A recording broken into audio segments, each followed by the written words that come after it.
तुमच्या फ्रीजमध्ये असं एक वाटण असेल तर रोज भाजीसाठी कांदा, टोमॅटो आणि मसाले भाजण्याची गरज पडणार नाही। मग हे वाटण एकदा नक्की बनवून ठेवा। एकदा बनवा आणि 2 ते 3 दिवस आरामात वापरा। आज मी तुम्हाला आमच्या घरात नेहमी बनवलं जाणारं स्पेशल वाटण दाखवणार आहे। आणि सर्वात महत्त्वाचं म्हणजे तुम्ही हे वाटण पहिल्यांदाच बनवत असाल तरी ही पद्धत फॉलो केली तर अगदी परफेक्ट तयार होईल। हे वाटण कसं बनवायचं चला पाहू। सर्वप्रथम कढईमध्ये तेल गरम करून त्यामध्ये खडे मसाले घालायचे। त्यानंतर कांदा, टोमॅटो, मिरची, लसूण, काजू घालून छान परतायचं। त्यात थोडं पाणी घालून एक 5 ते 6 मिनिटं शिजवायचं। पूर्ण थंड झाल्यावर मिक्सरमध्ये वाटून घ्यायचे आणि बघा किती सुंदर क्रीमी आणि चविष्ट वाटण तयार झालं आहे। हे वाटण आता कढईमध्ये छान परतून घ्यायचं। या वाटणमध्ये हळद, लाल तिखट आणि धनेपूड घालायचे। आत्ता वाटणमध्ये कमीच मसाले टाकायचे कारण की आपण भाजी करताना परत टाकणार आहे।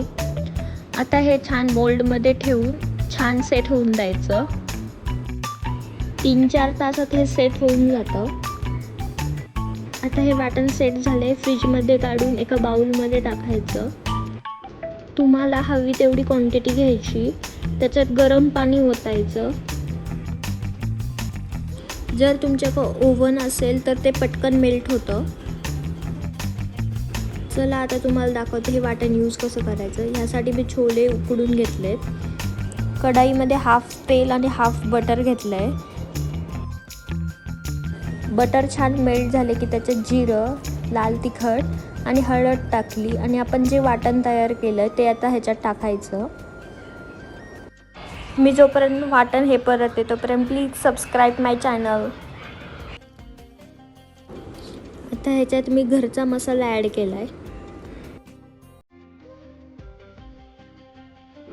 बघा आपले वाटण किती क्रीमी दिसतंय। आता त्याच्यात छोले टाकू।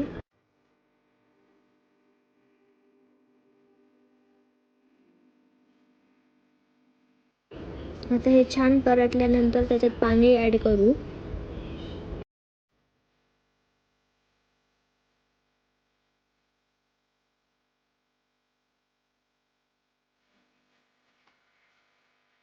बघा किती छान दिसते। आता त्याच्यात कसुरी मेथी टाकू।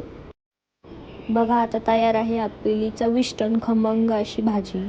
तुमच्या घरी असं वाटण बनवलं जातं का? नक्की कमेंटमध्ये सांगा। आवडलं असेल तर लाईक, शेअर आणि सबस्क्राईब करा स्वरूपाच किचनला।